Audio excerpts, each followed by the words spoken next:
right. Hello, everybody. It's good to see you all. So I'm here to talk to you about water. We all need it. None of us can survive more than a couple days without it. And the question is, how do we increase more access to it? How do we make it easier for people to access clean water, something that we all take for granted, in the Western world? So before I get into that, that is what my project looks at. It looks at how do we increase access to clean water, to residents, to everyday citizens. First, let me give you the background. So my community is in Zaria, which is northern Nigeria. We call it the Zaria urban area because it encompasses a large, fairly large geographic area. It's kind of like greater Boston or greater New York. So water access. It looks like water access is fairly high and is expected to go higher. When it comes to water supply, so water access for sanitation and also for consumption, and also so this is what it looks like for sanitation. It's not as high as what it looks like for consumption. Now, this consumption access rate is national, and it's also urban and rural for both consumption and sanitation. This is deceiving. Most people in the Zaria urban area actually, if they can access water at all, they can only access it for about 3 hours a day. And also, so that's 3 hours a day for cleaning, 3 hours a day for personal sanitation, 3 hours a day for drinking, and 3 hours a day for cooking. Now, that's way too low. We need to look at how do we create reliable, consistent access to clean water. Now, how did I find out that wash access was low in northern Nigeria? It's actually higher in southern Nigeria, as southern Nigeria is fairly more developed than northern Nigeria. I learned, more or less where wash access was in northern Nigeria through literature review, through secondary data review, and through survey data. The survey data actually, I was able to design myself through advice that I got from my project team, and was actually able to engage with a resident of Zaria, Safia, and she was able to help me administer the survey to people who work in various government agencies to figure out why isn't the government able to provide water? Why isn't there what we would call good governance? So why when you turn on the tap aren't you able to get water from your tap through the municipal water distribution and sanitation system? Now we understand why water is so necessary. Like I said before, you can only live a couple days without water. It's what sustains life. But also, what that means, the flip side of that is, if you can't access clean water, you'll access any water that you can. So you'll go to a local watering hole, a local pond. You'll access water through a borehole, through a well. Now, that water isn't regulated by the government. It's not cleaned. It's not distributed by the government. It's not monitored. And so what you do every time you take a sip of water at a local watering hole, at a well, at a borehole, you're taking a risk on your life. And you're actually taking a risk, if you're pregnant, you're taking a risk on your child's life as well. So you're risking cholera, you're risking dysentery, you're risking typhoid. These are all very avoidable diseases. They're almost non-existent in the Western world, particularly in the US. But they're way too high in terms of number of cases in the developing world, and in northern Nigeria specifically. If you look at the higher infant mortality rates in Zaria, you'll notice that it's actually disproportionately higher, so much, much higher than the national average. And the main reason for this is people are accessing water through any means possible.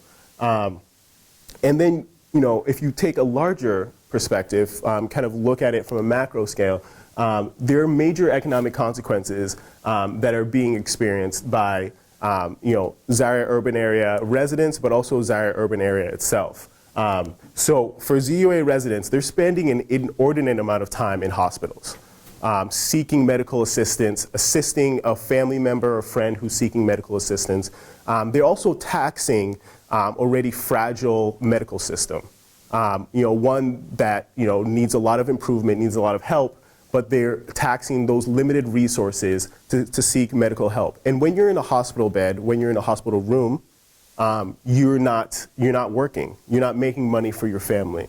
You're not able to put food on the table. You're not able to be what economists would call economically productive. And so this has major implications for both the local government and also the federal government, because they'll see a decrease in revenue, and they'll also see higher costs. They'll have to spend more money in their medical sector. They'll have to kind of play catch up instead of building a reliable, accessible water system. They'll have to kind of have ad hoc solutions. So one thing that's done in northern Nigeria is you have people trucking in water. And that's expensive. You're wasting energy doing that. You're wasting fuel doing that. So what my project looks at is how do you encourage what economists call a natural monopoly? So how do you get the government to quote unquote monopolize access to water? So when I say monopolize, I don't mean in kind of like an evil way. I mean, the way we access water here in America. Through our local waterworks, you have Durham Waterworks, for example. The government is regulating our access to water in the sense of they're providing us with water. We pay kind of a subsidized water bill. They're cleaning the water. All of these things are happening by the government. In Zaire urban area, what you have is a lot of water vendors. So people are selling you water. So in a sense, they're selling you life. Because if you want to live a healthy life, a lot of people think, if they can't get water out of their tap, the second best thing is to get water from a water vendor. And the problem with that is that the water vendor oftentimes gets water from a local watering hole or from a well. And it's just as dangerous as if they'd gotten water from that well or they've gotten water from that borehole. Now, the government has no excuse not to invest in its wash sector. It's been demonstrated through economic case studies that there's actually a very significant rate of economic return. So that means revenue that the government is actually able to make after it spends the money to invest in its wash sector. And when I say wash too, I mean water, hygiene, and sanitation. So, for example, Nigeria invested in its rural water wash sector and its urban sanitation sector and wash sector. And so when it invested in its rural wash its rural water sector and its rural sanitation sector, it saw a 23% return on investment. So that's 23% revenue, real dollars that they're seeing from investing in this particular sector. And the same thing when they invested in urban areas, when they invested in their sanitation sector. And their water sector, and they saw a 29% return on investment. So this makes a very convincing argument, and this is 60 sub-Saharan African countries that invested in their wash sector, and you can see the return on investment just grows and grows. So how do you solve this? How do you solve the very basic problem of access to water? Well, one way is through policy intervention. So I actually wrote a policy recommendation paper that I hope to share with local government officials and, if possible, federal government officials. And so through literature review, through the survey, that was administered in the Zaria urban area, and through secondary data review, I actually found that the Zaria Waterworks can invest a lot more in comprehensively evaluating their distribution network. So what that means is knowing where a leak is happening and when it's happening so that they can fix it right away. And they can fix it in a substantive way. So no duct tape. And also employing low-profile sensors throughout the distribution network that's connected to a central system that they can monitor in real time to know where something is happening, get an idea of what the problem is, and address the problem right away. And then there's the integrity pact model, which has actually been very deeply researched and contextualized to Nigeria. And it basically starts at the bidding process. So what happens is if two parties or a contractor or subcontractor wants to enter for a bid from the government, local or federal, they have to agree to certain terms. So that means they have to agree to having their bank accounts monitored throughout the bidding process, and they have to agree not to bribe or somehow gain an unethical advantage in securing the bid. And then the last one is the federal mandate to support Open Cities Area. So the federal government would put pressure on the local government to feed real-time information to Open Cities Area, the web application system. And so I'll actually talk more about what that looks like.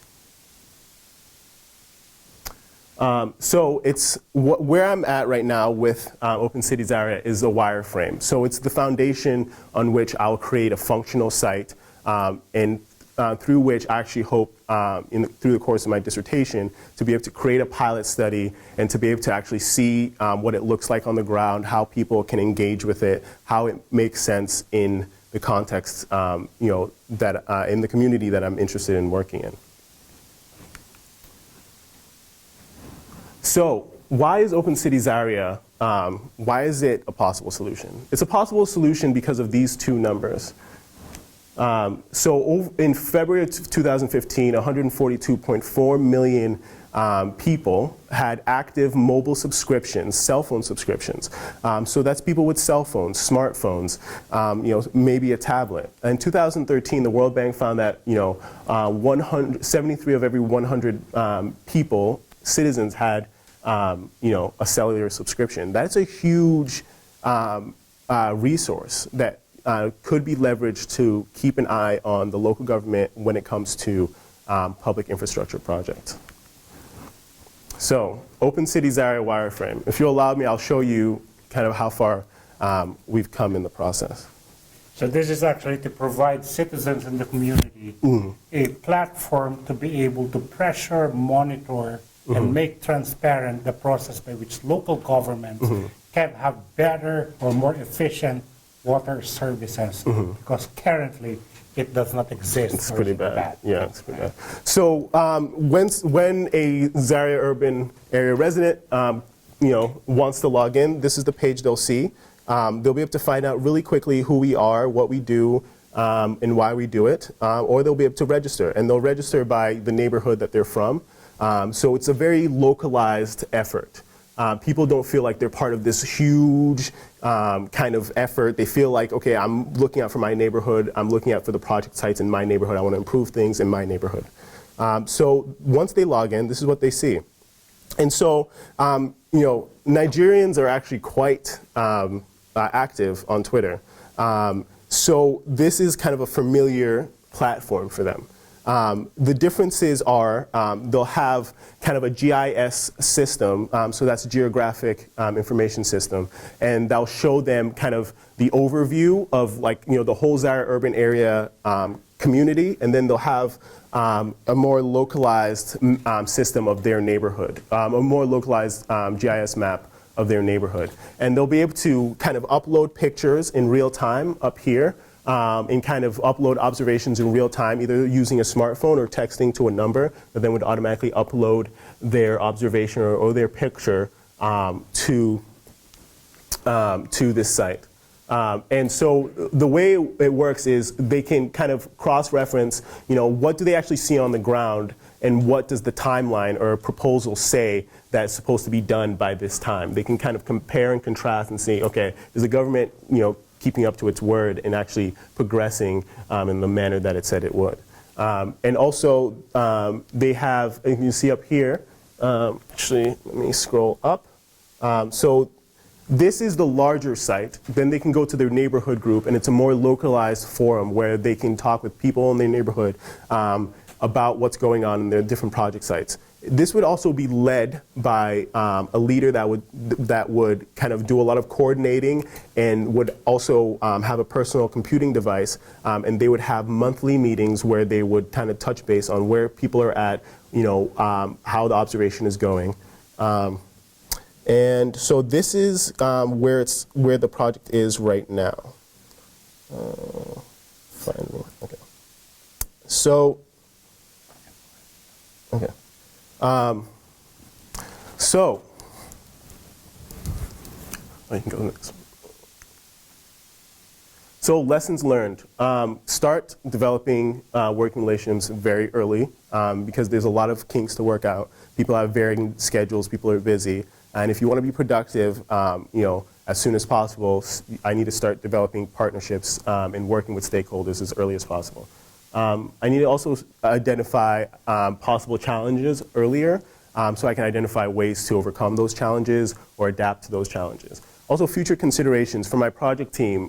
Someone who lives in Nigeria actually suggested that I use the Hausa language, have a Hausa language version of the site, or have the site be in the Hausa language because that's the language spoken by a large proportion of people in the Zaria urban area. And also partnering with local newspapers and media houses to act as, to stream information that we have going on the site, to encourage people to go to the site, to kind of create local legitimacy and local credibility.